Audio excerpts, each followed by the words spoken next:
Naya. Naya. Nasa malamig ka na, Naya. Naya. Nasa malamig ka. Ha? May kamuti sa liig.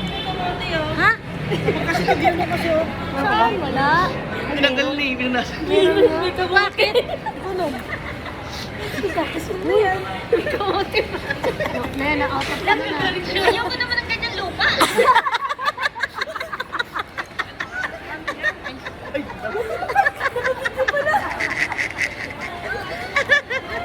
Kaya kami nagtatawanan guys kasi di ba galing kami sa Titan, napakalikabok.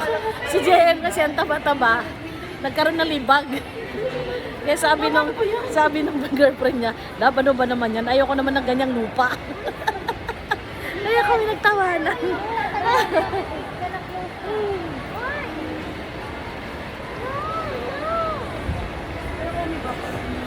Ano yan?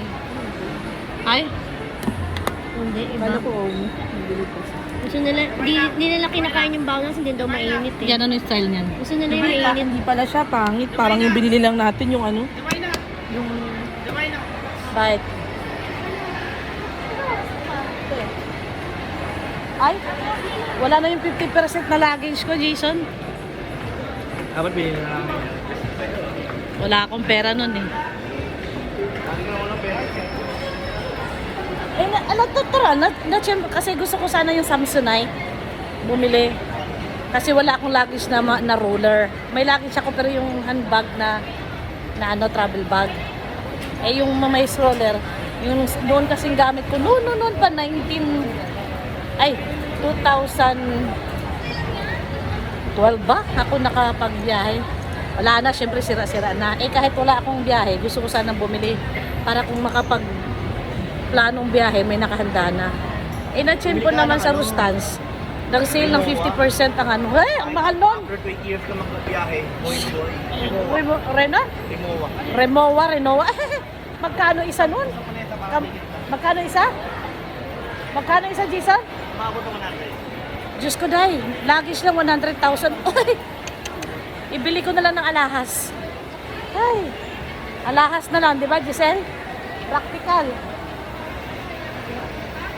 Girlfriend ng anak ko yan. Ha? Ha? Siya lang. Kayo hindi. Kay Giselle na ako may utang, sa inyo wala. Yan.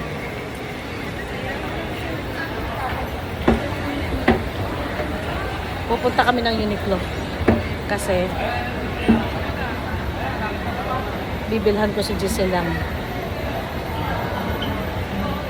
Nakapangako ako na pagka bumisita siya sa bahay, ibibili ko siya ng Uniqlo. So, kaya nandito kami sa Uniqlo. So, we're here now. Sa gate, wait to pala walang Uniqlo doon. Hindi pa nililipat eh. Ay, lilipat ba yan? Feeling ko, may dalawang floor ata ng unit ko lang dito nililipat. Ah, ginaya nila yung sa SM na may floor-floor. Sa Mega Mall. Kaya nga, ang ganda nga eh. Extension. Ayan na guys, Uniqlo.